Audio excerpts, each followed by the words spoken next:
The HOA president showed up at my cabin less than 48 hours after I moved in, clipboard in hand, confidence dripping from every word, telling me I had 30 days to surrender my land for their community expansion. They had maps. They had lawyers. They had attitude. What they didn't have was the faintest idea that every single one of them was paying rent to me. I didn't buy the cabin on impulse. I waited 32 years. I grew up in Ohio, worked my way through trade school, spent decades fixing machines that broke because someone else cut corners. I saved. I invested carefully. I avoided debt like it was a disease. The cabin was my reward. 40 acres in northern Michigan, pine forest thick enough to muffle sound, a gravel road that barely deserved the name, and a lake so clear you could see fallen branches resting on the bottom like fossils. No noise. No neighbors close enough to bother me. And best of all, no HOA. Or so I thought. 2 days after I unloaded the last box, a black SUV rolled up my drive. Then another. For people stepped out like they were filming a reality show. Matching polos. Clipboards. Smiles that didn't reach their eyes. The woman in front stuck out her hand. We're with the Pinecrest Community Association. I didn't take her hand. I don't live in a community, I said. She laughed like I'd told a joke. Oh, everyone here does. That was my first warning. They walked past me without asking. Straight onto my porch. The man with the clipboard started talking like he was reading off a script. This cabin sits within Phase 3 of Pinecrest's long-term development plan. The woman smiled again. Congratulations. You're right in the middle of our expansion zone. I blinked. You're standing on private property. She waved that off. Temporary ownership. The HOA will be acquiring this parcel. I stared at her. You mean buying it? Her smile tightened. Not exactly. That was my second warning. They laid the paperwork out on my porch table. Maps. Highlighted zones. Environmental waivers. And one document titled, Notice of Community Land Reclamation. They gave me 30 days to vacate, remove personal structures, accept relocation compensation. I laughed. Not politely. Get off my land. The man finally looked irritated. You don't understand how HOAs work. I nodded. And you don't understand how deeds work. That's when the tone changed. The woman leaned in. If you resist, the association will pursue legal remedies. Another man added, We've never lost one of these. I folded the paper neatly. I suggest you start walking. They didn't. So I pulled out my phone and dialed the sheriff. That got them moving. But not before she said something I'll never forget. You'll regret this. That night, I pulled the original deed from my safe. Then the mineral rights. Then the water rights. Then the lease agreements. Because here's the part they didn't know. I didn't just buy the cabin. I bought the land trust decades earlier, quietly, through a holding company. Pinecrest? Built entirely on leased land. From me. Back in the 90s, a developer needed capital. I had cash. They offered a leaseback arrangement. 30-year renewable leases. Below market rates. Ironclad clauses. Every home in Pinecrest sat on my land. The HOA never owned a square inch. They just forgot. 3 days later they came back. This time with a lawyer. He spoke carefully. We believe there's been a misunderstanding. I smiled. There has. I handed him a copy of the master lease. He stopped reading halfway through. His face changed. That was the moment. The moment everything flipped. The HOA president whispered to the lawyer. He shook his head slowly. She turned to me. You can't do this. I already did, I said. You're in breach. Her voice dropped. We'll fix it. You had 30 years, I replied. I didn't threaten. I didn't raise my voice. I simply stated facts. Lease violations. Unauthorized land claims. Environmental damage. Encroachment. Each violation carried penalties. And I intended to enforce every single one. By the next morning, Pinecrest was in chaos. Residents were calling the HOA nonstop. Because I sent certified letters to every homeowner. Explaining who actually owned the land. What their HOA had done. What rights they still had. And what was coming next. The HOA emergency meeting was standing room only. I didn't attend. I didn't need to. Because the president resigned that night. Certified letters have a special effect on people. Emails can be ignored. Phone calls can be dodged. But a certified letter? That means someone's already serious. By noon the day after I sent them out, Pinecrest was in full meltdown. I didn't exaggerate. I didn't threaten. The letters simply stated facts.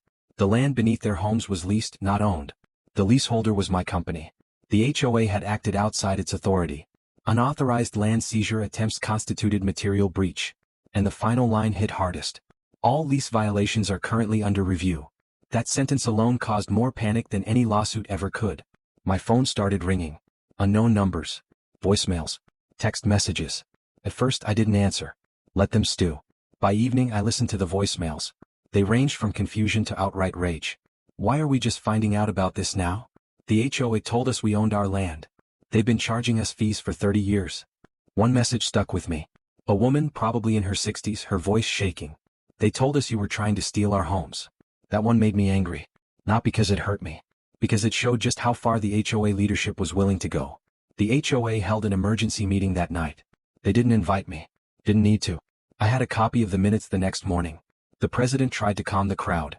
Claimed, "This is just a technicality. No one is losing their home. The landowner is being unreasonable." Then a resident stood up. According to the notes, he asked one question. "Did you know?" Silence.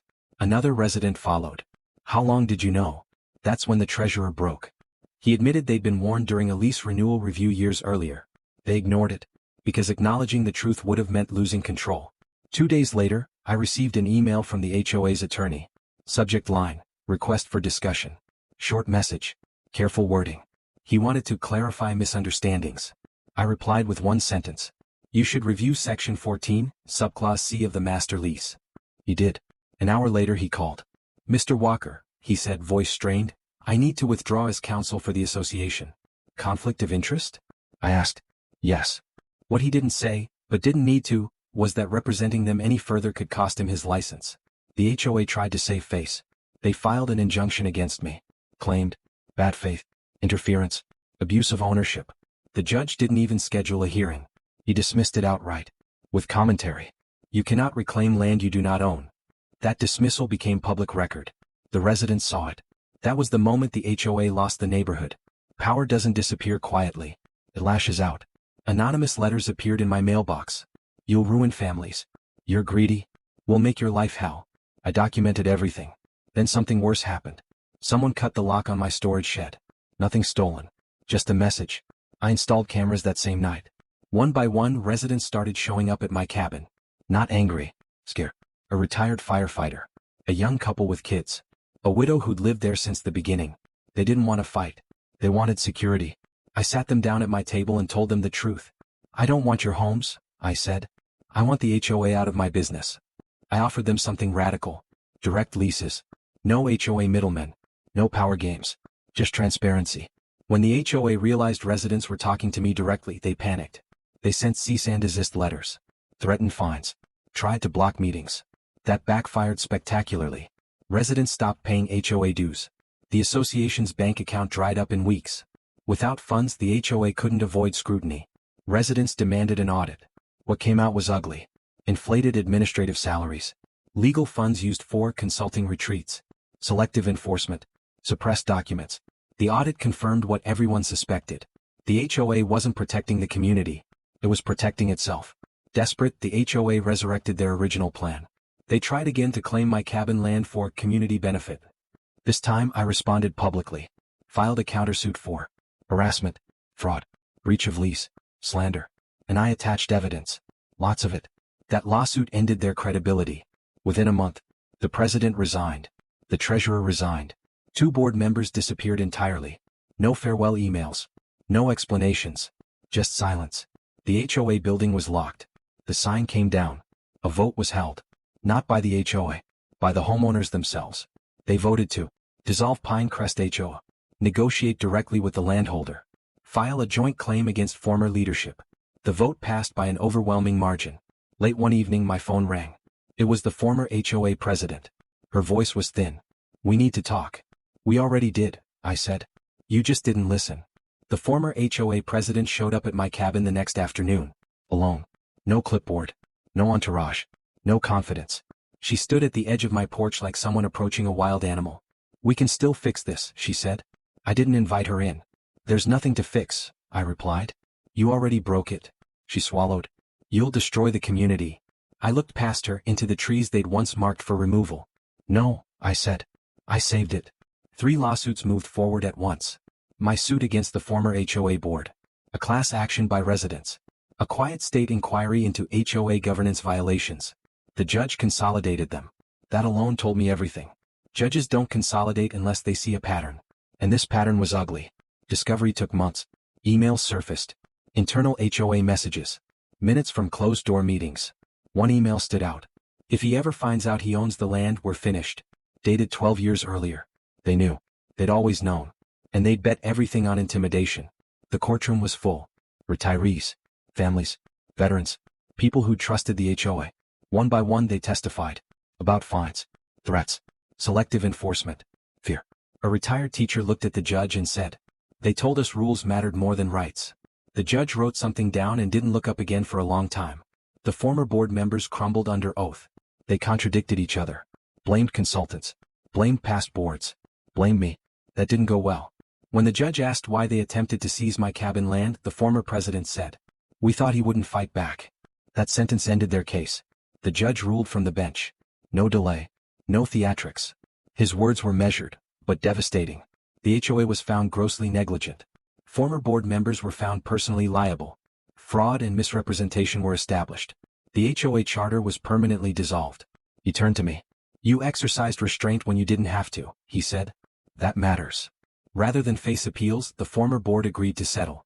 Terms included financial restitution to residents, legal fee coverage, lifetime bans from HOA leadership, public disclosure of findings. The settlement documents were filed and sealed. Their power was gone. Forever. I met with residents individually. Not as a ruler. As a neighbor. We drafted simple fair land leases. Long-term. Fixed rates. Transparent terms. No association control. No HOA. No middlemen. Just adults acting like adults. I placed the remaining forest into a conservation trust. No development. No future land grabs. No loopholes. The trees they marked would outlive us all. That mattered to me more than money. Months later, I received one last email. From the former HOA president. Short. Cold. "You didn't have to ruin us." I didn't reply. Some lessons don't need answers. A year passed. The lake stayed quiet.